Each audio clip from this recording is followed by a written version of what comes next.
Hey guys, Shane here. So today we are going to go over the top 5 college degrees that are actually worth it for you to spend years and years of your life and thousands of dollars so that one day you can actually get that piece of paper that will make your life worth living. And won't be a giant waste of your time that you just hang up on your wall and then never look at again. Now, this is a very controversial topic, and if you ask your family, most of them are probably going to tell you that you have to go to college, because back when they were young, that was the key to success, and they have your best interest in mind.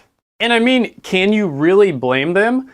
College has been a part of the American dream for decades. But if you look on YouTube, or honestly a lot of different places on the internet, most creators are going to tell you that college is pretty much not worth it. Now, we've all heard the stories about the successful college dropouts turned billionaires and how they would have been even more successful, even faster if they never went to college. And while there may be some truth to this, I do think that this is a little bit misleading. Take Mark Zuckerberg for an example. So if Mark Zuckerberg never went to Harvard, he probably would have never been able to start Facebook. So Facebook started off as a site that only college students could join. You needed an email that ended in .edu that you could only get if you went to college. Plus, let's be realistic here. Not everyone can be a billionaire. And honestly, do you even want to be a billionaire? I mean, these guys work like 120 hours a week. Like, work is all they think about. They're just totally focused on work. They're basically robots that just work all the time. A study by the Journal of Nature Human Behavior showed that basically your happiness doesn't really increase above, depending on what metrics you use, $75,000 to $95,000 a year. But the truth is that many majors today are just complete scams, and you will probably never be able to get to that $75,000 to $95,000 a year mark. And even if it's your passion in life, you would probably be better off just studying it on your own without ever going to college. And there are countless examples out there of people who end up going 6 figures into debt and they can't even find a job. And if you don't believe me, then go ahead and take a trip to your local Starbucks and just ask them what degree they have. And I'm not trying to on baristas, honestly. Like, I've actually talked with many of them, and they're smarter and more educated than I am by a long shot, but they still work as baristas and they make pretty much minimum wage. Because the truth is, only about 25 to 27% of college majors have a job that is actually related to the major that they spent years of their life in order to get. But if you are really smart and you do your research, you can choose a major that is going to be something that is extremely in demand, and it's going to set you up for your whole life. Even if later on you decide to pivot to something else, you will always know that you have a job that you can get in no time. And the majors that I'm going to focus on now are ones that are great right now, and they're also going to be great for many, many years in the future. And if you're trying to figure out what to do with your life right now, like, I don't blame you. I was in your position at one point, and if you really pay attention and watch this video, you're gonna have a really good idea of what direction that you should go. And the reason that I'm making this video is because I honestly wish a few years back that I had someone just like me to tell me the truth. Just give it to me the way that it actually is. Tell me the hard truth, and it would have saved me a lot of time. Now, number 5 on this list is going to be engineering, and this might come as a huge surprise to a lot of you because you probably thought that this was going to be number 1. So what exactly do engineers do? Well, if you look on Google, the official definition is someone who applies the principles of science and mathematics to develop economical solutions to technical problems. Okay, so that was a lot of words, so let me try to kind of simplify this for you. Engineers are basically the middlemen between science and the real world. They have to have a really good understanding of the science behind why things work, and then they basically apply that to the real world in a cost-effective and efficient way. Now, a few examples of engineering degrees that make the most money are going to be obviously petroleum engineering, and then any type of engineering degree that involves software, coding, or technology. Now, some of the cons of being an engineer: it's very, very difficult. Probably one of the hardest majors that you can do. It's heavily science and math based. So you have to be very, very good at math and science. And then another thing, and this could be probably a good or a bad thing, is that it's always changing and you have to basically be able to keep up with the latest developments and technology. So the pros of being an engineer is that it's very difficult. And what does that mean? It means that not a lot of people can do it. And so there's a huge barrier to entry for others who want to try to get into engineering. For this reason, engineering will never become fully saturated and you'll pretty much have a job for the rest of your life. Now, another pro is, of course, I already mentioned it, it pays very, very well. Not all of the engineering degrees pay six figures right off the bat, but pretty much all of them you can easily work your way up to six figures. It'll just take a few years. Now, another pro is that there is a lot of room for growth and you can always evolve and expand in your career. If you want to take on more of a management position, you want to be like a project manager, you can go in that direction. Or if you think there's like an evolving technology that you have a lot of passion for, or you think there's a lot of opportunity there, you can specialize in that and go in that direction. So number 4 on the list is going to be human resource management.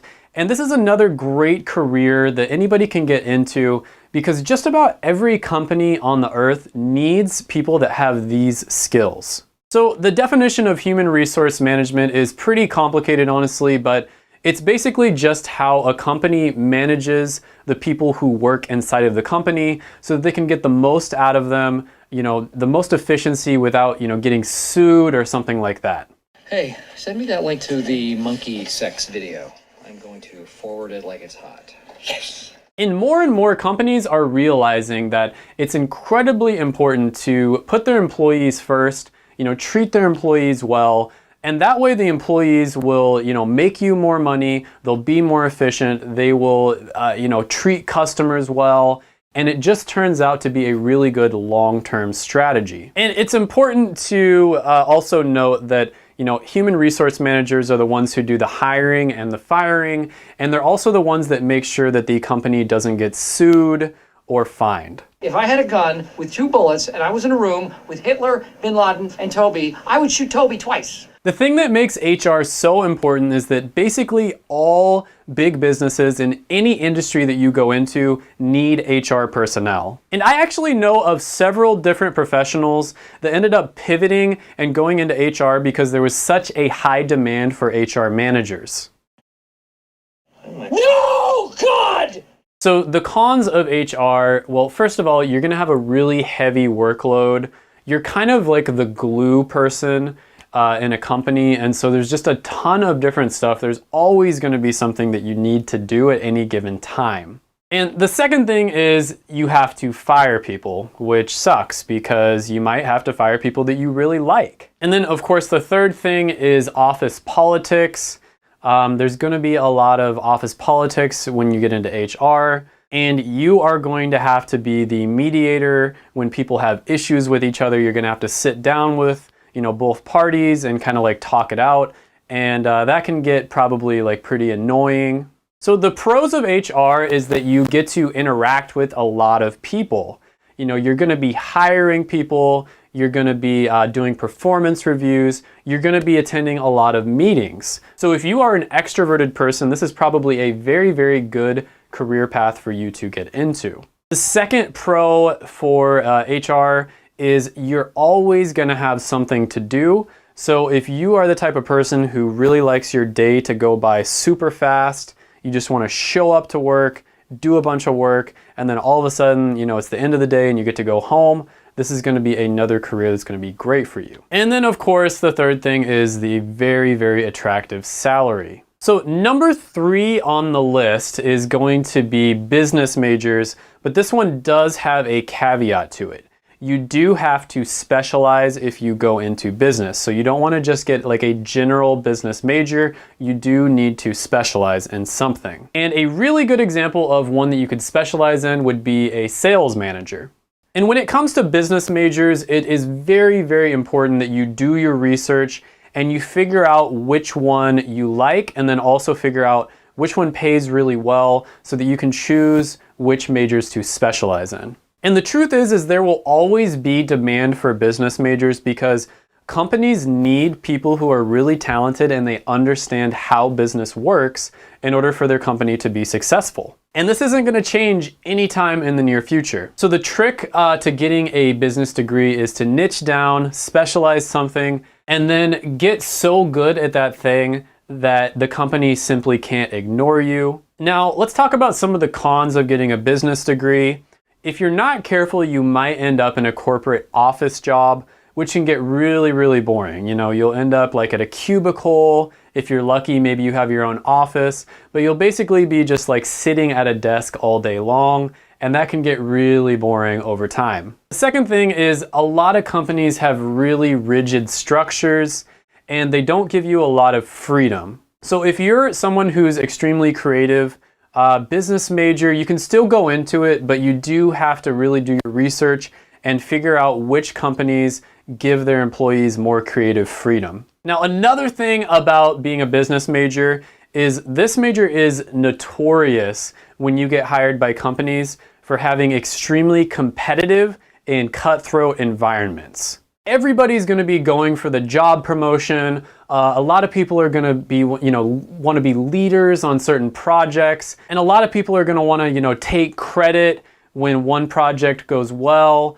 or if it doesn't go well, they're going to, try to blame you. So one thing that will help you a lot if you go into, business major is being competitive. So if you're competitive, this is a really good one to go into, which is one of the pros for being a business major. Now, another pro is the opportunity for advancement. If you really excel in an environment like this, you can work your way all the way up to be the CEO of a company. And CEOs can make millions, sometimes over $10 million a year, sometimes even more. So there is an extremely high ceiling for this if you really, really excel at it. And one thing that I forgot to mention is a lot of the time if you go into a business career, you may need to get a master's degree in order to be competitive. So instead of just going to school for 4 years, you might have to go to school for 6 years or more. So number 2 on the list is to major in a health career. So one really unfortunate fact about life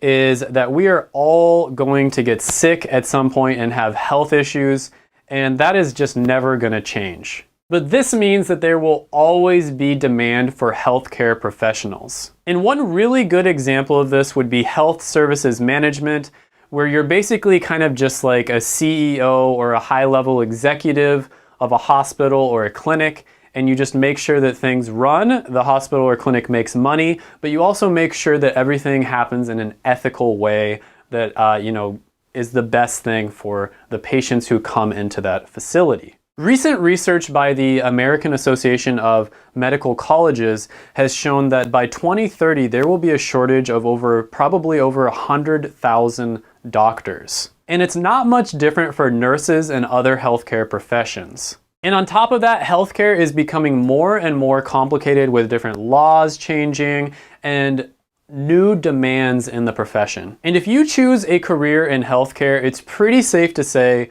that you will pretty much never go without a job, and you'll be able to live very comfortably pretty much anywhere you want to in the United States. Now, a really good website that you can use to do research on different health careers, because some are better than others, is explorehealthcareers.com. This is actually the website that I used to choose my profession, which is I'm a pharmacist, and it'll give you a really good general overview of different careers that you can look into. So you could maybe make a list of 10 different health careers that you're very interested in, and then go ahead and just, call people who actually work in those careers and then ask them about it. Now, some of the cons of, pursuing a career in health is you are going to get worked really, really hard, because if somebody is sick, you have to take care of them. Even if you don't want to work those extra hours. It's sort of an ethical dilemma.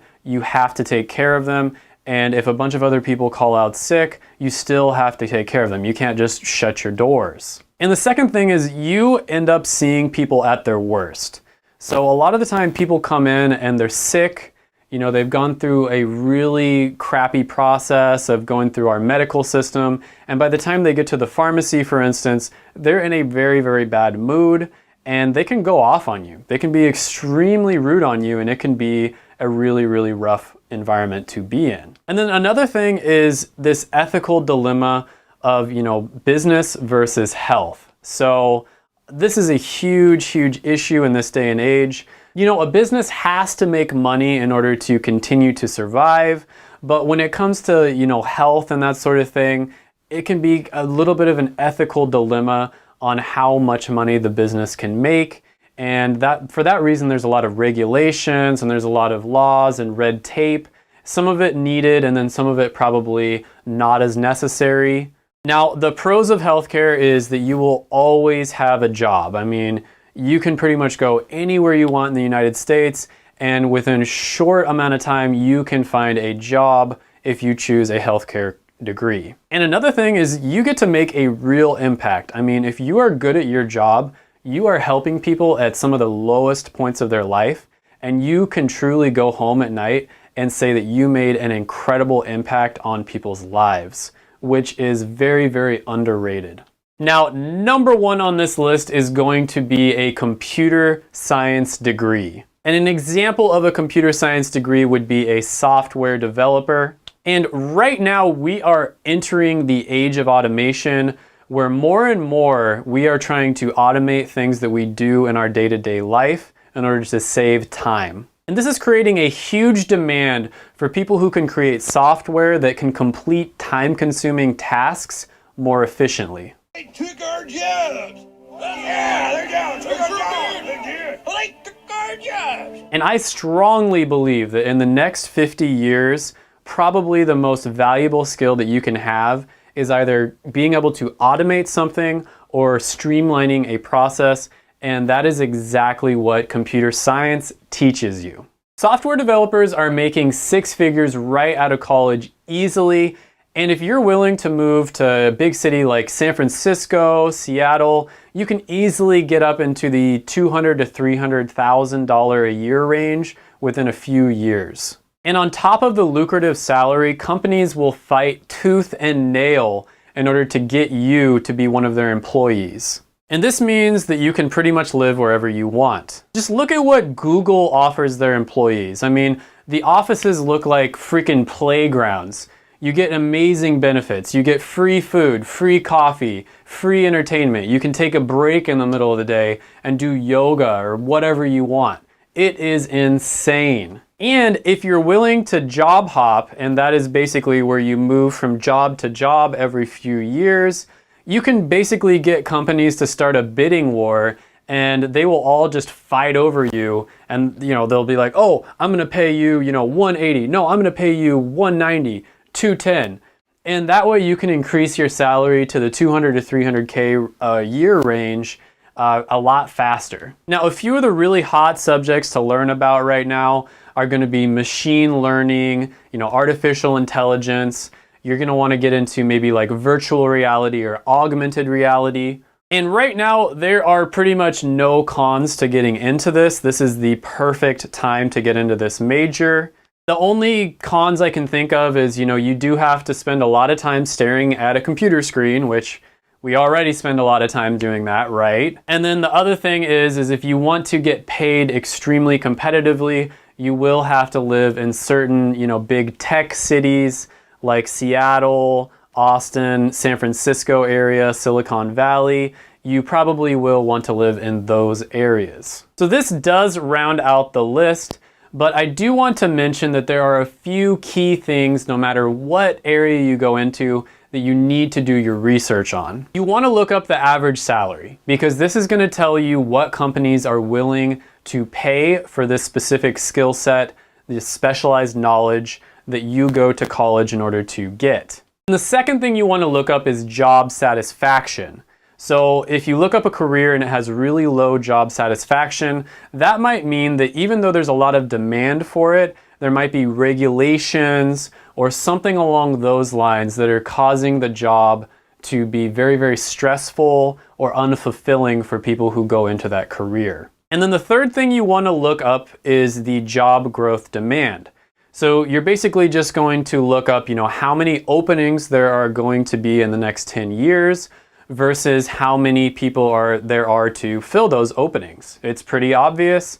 And obviously, if there's going to be a lot more openings than people to fill those openings, there are going to be incredible opportunities for you and there won't be much competition. And then of course, the fourth thing to look at is, are you interested? So you want to pick something that you're interested in, pick something that you're passionate about. You don't want to just pick something that makes the most money. That is not going to lead to a fulfilling life. And you'll actually probably end up making more money if you pick something that you do like and do have a passion for, because you're going to get a lot better at it. And so a good idea would be to make like a list of 10 different careers. This is what I did that fit these 4 criteria. And then what you want to do after you make that list is you want to contact and reach out to people who actually work in those careers. You can do something as simple as just calling them on the phone, going up to the business and speaking with them. And then you can also ask them to shadow, which is where you basically go and just kind of hang out with them for the day just to see what they do on a day-to-day basis.